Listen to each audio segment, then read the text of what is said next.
प्यारे मसीह विश्वासियों, जय यीशु की तथा प्रतिदिन के बाइबल पाठ एवं चिंतन में आपका स्वागत है।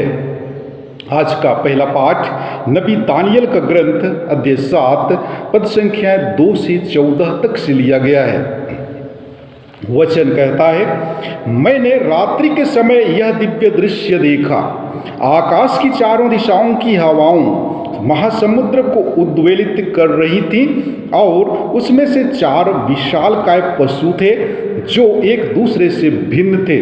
पहला सिंह जैसा था, किंतु उसके गरुड़ के जिससे पंख थे। मैं देख ही रहा था कि उसके पंख उखाड़े गए। उसे उठाकर 2 पांवों पर मनुष्य की तरह खड़ा कर दिया गया और उसे मनुष्य जैसा हृदय दिया गया। दूसरा भालू जैसा था, वह आधा ही खड़ा था और वह अपने मुंह में दांतों के बीच 3 पसलियां लिए था। उसे यह आदेश दिया गया, उठो और बहुत सा मांस खाओ। इसके बाद मैंने चीते जैसा एक और पशु देखा। इसकी पीठ पर पक्षियों के 4 डैने थे और उसे 4 सिर थे। उसके 4 सिर थे। उसे राजाधिकार दिया गया। अंत में मैंने रात्रि के दृश्य में एक चौथा पशु देखा। वह विभीषण, डरावना और अत्यंत बलवान था। उसके दांत लोहे के थे।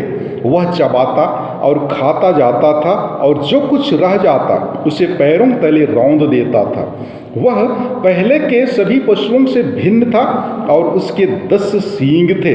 मैं वे सींग देख ही रहा था कि उनके बीच में से एक और छोटा सा सींग निकला और उसके लिए जगह बनाने के लिए पहले सींगों में से 3 उखाड़े गए। उस सींग की मनुष्य जैसी आंखें थीं और उसका एक डींग मारता हुआ मुंह भी था। मैं देख ही रहा था कि सिंहासन रख दिए गए और एक वयोवृद्ध व्यक्ति बैठ गया। उसके वस्त्र हिम की तरह उज्ज्वल थे और उसके सिर के केश निर्मल ऊन की तरह। उसका सिंहासन ज्वालाओं का समूह था और सिंहासन के पहिए धधकती अग्नि। उसके सामने से आग की धारा बह रही थी। सहस्रों उसकी सेवा कर रहे थे। लाखों उसके सामने खड़े थे। न्याय के कार्यवाही प्रारंभ हो रही थी और पुस्तकें खोल दी गई। मैंने देखा कि सींग के डींग मारने के कारण चौथा पशु मारा गया। उसकी लाश आग में डाली और जलाई गई। दूसरे पशुओं से भी उनके अधिकार छीन लिए गए, किंतु उन्हें कुछ और समय तक जीवित ही छोड़ दिया गया। तब मैंने रात्रि के दृश्य में देखा कि आकाश के बादलों पर मानव पुत्र जैसा कोई आया। वह वयोवृद्ध के यहाँ पहुंचा और उसके सामने लाया गया। उसे प्रभुत्व, सम्मान तथा राजत्व दिया गया। सभी देश, राष्ट्र और भिन्न भिन्न भाषा भाषी उसकी सेवा करेंगे। उसका प्रभुत्व अनंत है। वह सदा ही बना रहेगा। उसके राज्य का कभी विनाश नहीं होगा। प्रभु की वाणी। ईश्वर को धन्यवाद। और आज का सुसमाचार पाठ संत लूकस के अनुसार पवित्र सुसमाचार अध्याय 21 पद संख्या 29 से 33 तक से लिया गया है। वचन कहता है, यीशु ने अपने शिष्यों को यह दृष्टांत सुनाया। अंजीर और दूसरे पेड़ों को देखो। जब उनमें अंकुर फूटने लगते हैं तब तुम सहज ही जान लेते हो कि गर्मी आ रही है। इसी तरह जब तुम इन बातों को होते देखोगे तो यह जान लेना कि ईश्वर का राज्य निकट है। मैं तुमसे कह देता हूँ कि इस पीढ़ी के अंत हो जाने से पूर्व ही ये सब बातें घटित हो जाएंगी। आकाश और पृथ्वी टल जाएं तो टल जाएं, परंतु मेरे शब्द नहीं टल सकते। प्रभु का सुसमाचार। हे ख्रिस्त, तेरी स्तुति हो। प्यारे मसीही विश्वासियों, संसार में प्रत्येक इंसान लंबी उम्र तक जीना चाहता है, लेकिन कोई जीवन में खुश तभी होता है जब वह अनुभव करता है कि मृत्यु उसके जीवन में एक बुलाहट है। इसीलिए अगर इंसान को मृत्यु का भय होगा तो वह हमेशा खुश रहेगा। सबके द्वारा प्यार किया जाता है। वह कोमल, प्रार्थनाशील एवं विनीत बनता है। वह यीशु के दूसरे आगमन का इंतजार विश्वास, आशा और प्रेम पूर्वक करता है। आज के सुसमाचार में यीशु कहते हैं कि आकाश और पृथ्वी टल जाएंगे, लेकिन मेरे शब्द नहीं टल सकते, क्योंकि ये पिता के वचन की तरह पक्के हैं।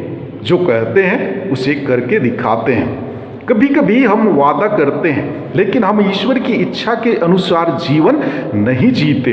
हमें अपने जीवन में आगे की ओर देखना है, क्योंकि ईश्वर ने हमें अपने रंग रूप का एवं सर्वश्रेष्ठ बनाया और हमें भला बुरा को पहचानने का ज्ञान दिया है। हम प्रार्थना करें कि ईश्वर हमें ढेर सारा प्यार, कृपा एवं शक्ति दे। इसलिए अच्छा व्यवहार हमेशा करें, क्योंकि ईश्वर प्यार है और हम सभी चाहते हैं कि महाविचार के बाद उस ईश्वरीय राज्य में प्रवेश पा सकें। और हम सभी चाहते हैं कि महाविचार के बाद उस ईश्वरीय राज्य में प्रवेश पा सकेंगे, परंतु इसके लिए तैयारी की आवश्यकता है। यह तैयारी हमारे प्रतिदिन के पश्चाताप तथा शुद्ध जीवन बिताने में ही है। इसकी संभावना तभी हो सकती है जब हमारी जिंदगी परिजन हिताय पर जन सुखाय और आत्मदमन से अनुप्रेरित हो रहे। हम एक दूसरे के दुख दर्द समझते, गरीबों के प्रति सहानुभूति दिखाते, बीमारों और अपाहिजों जरूरतमंदों का सहारा बनते हैं। इन्हीं कार्यों द्वारा ख्रिस्त अपना राज्य, जो प्यार, शांति, सहानुभूति, समानता का है, स्थापित करेंगे। इन्हें समझकर, इन्हें अपने जीवन में चरितार्थ कर हम इस राज्य की पहचान तथा स्थापना करते हैं। प्यारे भाइयों एवं बहनों, ईश्वर चिन्हों और घटनाओं के माध्यम से हमसे बातें करते हैं, हमारे लिए अपनी इच्छा और योजना प्रकट करता है।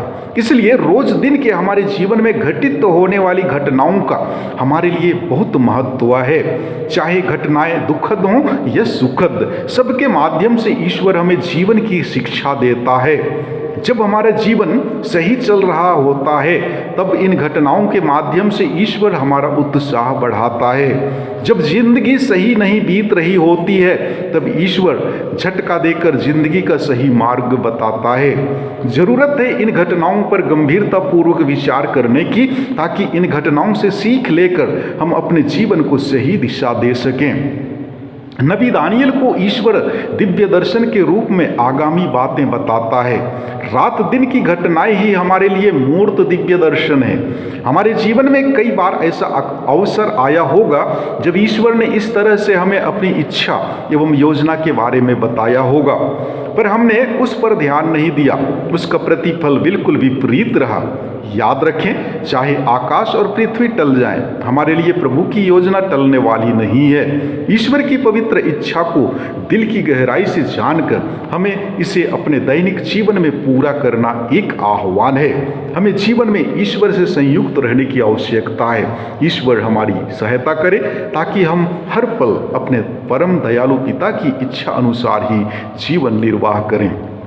प्यारे भाइयों एवं बहनों, आज के सुसमाचार में प्रभु यीशु अंजीर का पेड़ का दृष्टांत के जरिए हमें एक अति महत्वपूर्ण विषय, वर्तमान में घटने वाली हाल समाचारों को पढ़ सकने का शिक्षा देते हैं। यहूदियों के लिए अंजीर का पेड़ उनके जीवन में भोजन का मुख्य स्रोत था, जो साल में 2 बार फूल और फल उत्पन्न करती है, जिसे देखकर यहूदी यह पता लगाते थे कि क्या ऋतु आने वाली है या आ रहा है। ठीक इसी प्रकार ईश्वर का राज्य हमारे जीवन के लिए अति आवश्यक है।